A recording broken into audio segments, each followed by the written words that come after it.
एक तरफ सीरिया में लगातार असद सरकार और विद्रोही संगठन आपस में भिड़े हुए हैं, तो खबर एक बहुत महत्वपूर्ण इजराइल से निकल कर आई है। आपको तो पता ही है, आईसीसी यानी इंटरनेशनल क्रिमिनल कोर्ट ने पहले ही नेतन्याहू और उनके रक्षा मंत्री योव गैलेंट के खिलाफ गिरफ्तारी वारंट जारी कर रखा है।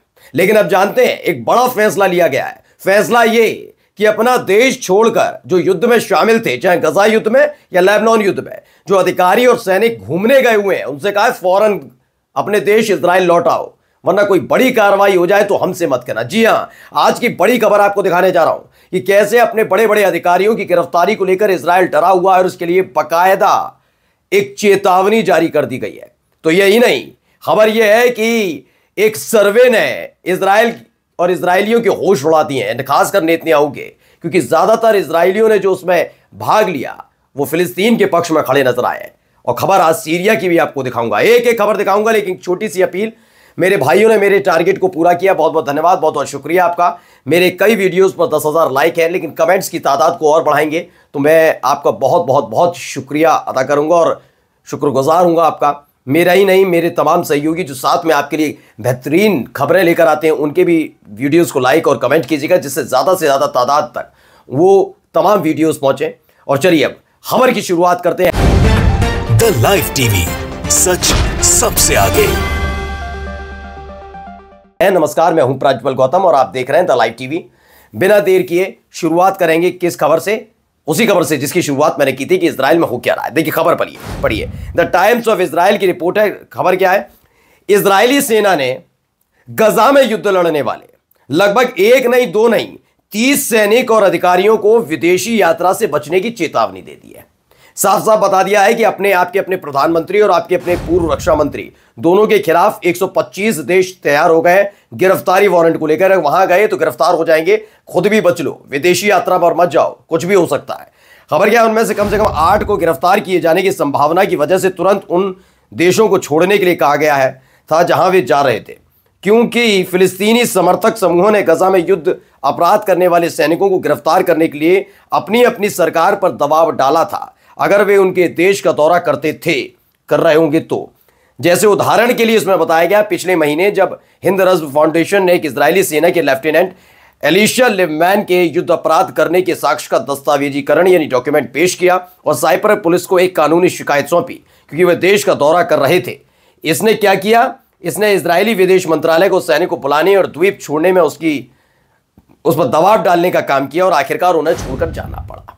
तो ये अपने आप में बड़ी खबर है। बहुत सारी खबरें इससे जुड़ी हुई। देखिए एक और खबर आई, इजराइल की खुद मीडिया की तरफ से छापा गया है कि नेतन्याहू और गैलेंट की गिरफ्तारी वारंट के बाद इजरायली सेना ने गजा पट्टी में लड़ाई में भाग लेने वाले अधिकारियों और सैनिकों को गिरफ्तार होने के डर से विदेशी यात्रा पर ना जाने की चेतावनी दे दी है कि चले मत जाना, फिर हमसे मत कहना, हम अपने ही प्रधानमंत्री और रक्षा मंत्री को नहीं बचा पा रहे, तुम्हारी तो दूर की बात है। तीसरी खबर इसी से जुड़ी। देखिए इजरायली मीडिया, इजरायली सैनिकों को उस देश में गिरफ्तार या पूछताछ के डर से हवाई यात्रा से बचने की चेतावनी दी गई जहां वो जाना चाहते थे। यानी खोलकर नहीं बताया गया कौन कौन से देश में घूमने की प्रबल इच्छाएं इनके अंदर जाग रही थी कि अभी अभी तो युद्ध से निकले हैं, चलिए घूम कर आते हैं। लेकिन शायद उनमें से 124 देश है जिन्होंने आईसीसी के गिरफ्तारी वारंट के फौरन बाद ही हामी भरी कि नेतन्याहू और उनके पूर्व रक्षा मंत्री यानी कि योव गैलेंट हमारे देश ना जाए। ये पहले ही कह दिया 124 125 देश में, शायद उन्हीं में से किसी एक देश में जा रहे हो, लेकिन किस देश की यात्रा करने जा रहे थे सैनिक या अधिकारी ये नहीं बताया। एक और खबर इजराइल की मीडिया की तरफ से, इजराइल छोड़ने वाले कम से कम 8 सैनिकों को तुरंत वापस लौटने के लिए कहा गया है कि लौट आइए वरना हमसे मत कहना। एक और इजरायली मीडिया की खबर कि सेना ने लगभग 30 मामलों की पहचान की जिनमें गजा में लड़ने वाले अधिकारियों और सैनिकों के खिलाफ विदेश में शिकायतें दर्ज की गई और आपराधिक कार्रवाई की गई है। यानी वो वहां जाएंगे तो वहां उनको गिरफ्तार किया जा सकता है और फजीयत होगी नेतन्याहू सरकार की।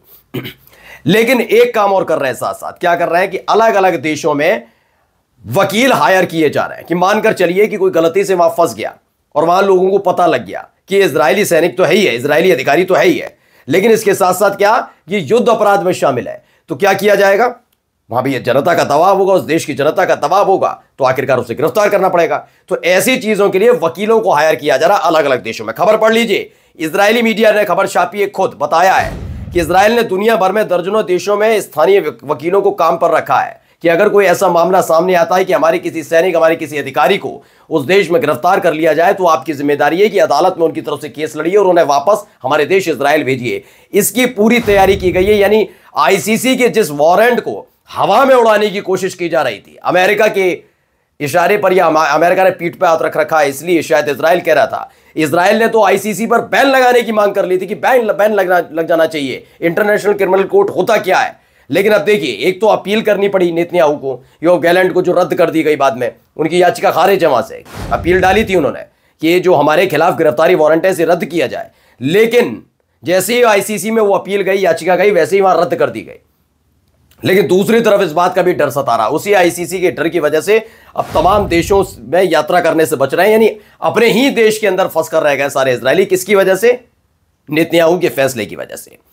एक खबर और आई है इजराइल का, जो द टाइम्स ऑफ इजराइल है, उनका कहना है, लैपिड का कहना है कि नेतन्याहू प्रेस के खिलाफ योजनाबद्ध और सुनियोजित तरीके से हमले कर रहे हैं। यानी अपनी ही प्रेस के खिलाफ अब गुस्सा भड़क रहा है नेतन्याहू का। मैंने आपको तकरीबन हफ्ते भर पहले खबर दिखाई थी जिसमें नेतन्याहू ने अपने देश की मीडिया के तमाम पत्रकारों को लताड़ा था। लताड़ा इस वजह से था, उन्होंने कहा था कि सही और सटीक खबरें नहीं देते हो, करते क्या हो? चरण वंदना और चाटुकारिता कर रहे हो, तो पत्रकारिता छोड़ दो। तुम्हारी गलत खबरें देने की वजह से, मेरी जय जयकार करने की वजह से देखो हालात क्या आ गए। हम उसी पर भरोसा करते रहे, हम तो भूल गए कि चाटुकारिता करने में लगे, तब ये डांट पड़ी थी। और अब जब नाराज हो रहे हैं तो इसको लेकर कहा जा रहा है कि वो अपने ही देश की मीडिया को लताड़ रहे हैं। अब एक नया सर्वे जिसका जिक्र मैंने थोड़ी देर पहले किया, और जिक्र वो क्या है, एक नया सर्वे किया गया जिससे पता लगा कि दुनिया भर में लगभग 1/3 यहूदी का मतलब इजरायली युवा फिलिस्तीनियों के प्रति अपनी सहानुभूति रखते हैं। 14 वर्षीय यहूदी युवाओं में से 60% ऐसे हैं जो फिलिस्तीनियों के साथ अपना समर्थन दिखाते हैं। मोज़ेक यूनाइटेड की तरफ से एक सर्वे कराया गया था जिसमें प्रवासी भारतीयों में से 36% यहूदी युवाओं का मानना है कि इजराइल, 36% कौन? भारतीय। हमारे यहाँ के भारतीय जो है युवा, जो है यहूदी लेकिन है भारतीय, मतलब भारत में रहते हैं और यहूदी हैं। उन्होंने कहा कि 36% यहूदी युवाओं का मानना है कि इजराइल हमले गजा में नरसंहार कर रहा है। इतिहासकार एलान पप्पे के मुताबिक ये बदलाव ज़योनीवाद यानी कि जो यहूदी वाद है उसके प्रति दृष्टिकोण में बदलाव का संकेत देता है कि वो अब खुद मानने लगे हैं कि उनका देश अब ज्यादती करने पर उतर आया। यही नहीं हो रहा, खबर क्या है, एक और खबर इससे जुड़ी हुई, पहले वीडियो आपको दिखा देता हूँ। वीडियो देखिए। तो लगातार ये प्रदर्शन हो रहा है।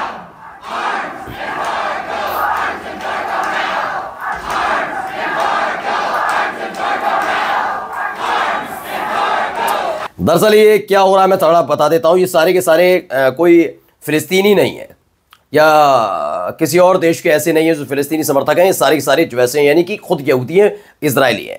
क्या दर्जन ऑफ बहुत सारे जो इजरायली एक्टिविस्ट हैं उन्होंने कैनेडियन पार्लियामेंट के ओटावा में कल एक बहुत बड़ा प्रदर्शन किया। इनकी डिमांड है कि जो इजरायली ऑक्यूपेशन के लिए लगातार भेजा जा रहा है इनके देश से, एम्बार्गो का मतलब कि भेजे जा रहे हथियार वगैरह, ये तमाम चीज़ें भेजे जा रही है, उस पर रोक लगाई जाए।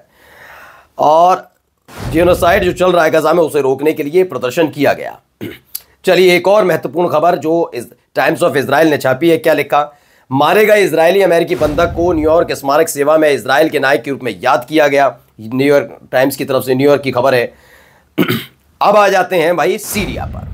सीरिया की खबर बेहद महत्वपूर्ण, कई तस्वीरें भी वीडियो दिखाऊंगा, लेकिन इससे पहले क्या है, आधिकारिक ईरानी समाचार एजेंसी ने तुर्की और एर्दोगन के खिलाफ बेतहाशा हमला किया।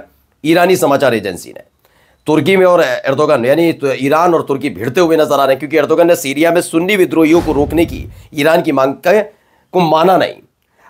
क्या कहा गया? असद तुर्की पर हमला करने के लिए कुर्दों को लामबंद कर सकता है, और यदि तुर्की में तख्ता पलट होता है तो ईरान एर्दोगन का समर्थन नहीं करेगा। इसके अलावा पर्यटन जो तुर्की की अर्थव्यवस्था में महत्वपूर्ण योगदान देता है को नुकसान हो सकता है, और जो विद्रोही हैं तुर्की को अस्थिर करते हैं, जिसका अर्थ है कि ईरान अपनी प्रतिनिधियों को तुर्की में हमले करने या तख्ता पलट करने के लिए ज़्यादा से ज़्यादा प्रोत्साहित करेगा। ये दावा किया जा रहा है। सीरिया बनाम तुर्की से खबर भी आई। उत्तरी सीरिया पर जो लगातार हमले हो रहे हैं जो विद्रोही संगठन की तरफ से लेकर कहा गया इतने बड़े पैमाने पर ये सब जो अभियान चलाए गए तुर्की की निर्देश के बिना नहीं हो सकता था। यानी अगर इसमें तुर्की शामिल नहीं है तो ये सब हो ही नहीं सकता था। इतने बड़े पैमाने पर विद्रोही आ ही नहीं सकते थे, इतने साजो सामान, हथियार, तमाम चीज़ें उस तक नहीं पहुंचती। सीरिया के जो यूएन में प्रतिनिधि हैं क्यू से दहक ने कहा कि उत्तरी सीरिया पर यह हमला क्षेत्रीय अंतर्राष्ट्रीय जो लोग हैं उनके समर्थन को दर्शाता है, जो कई तरह के बड़े शख्सियत और किरदार है उनके समर्थन को दर्शाता है, बताता है, जिसमें तुर्की के इशारे पर यह सब हो रहा। तुर्की का साफ साफ उसमें समर्थन नजर आता है विद्रोहियों के साथ, जो विदेशी नीति के लक्ष्यों को आगे बढ़ाने और सीरियाई राज्य को कमजोर करने के लिए एक बहुत महत्वपूर्ण उदाहरण के तौर पर उभरकर सामने आया है। चलिए एक तस्वीर, एक वीडियो वहीं से आई है, वो भी आपको दिखा देता हूं। पहले वीडियो देखिए आप।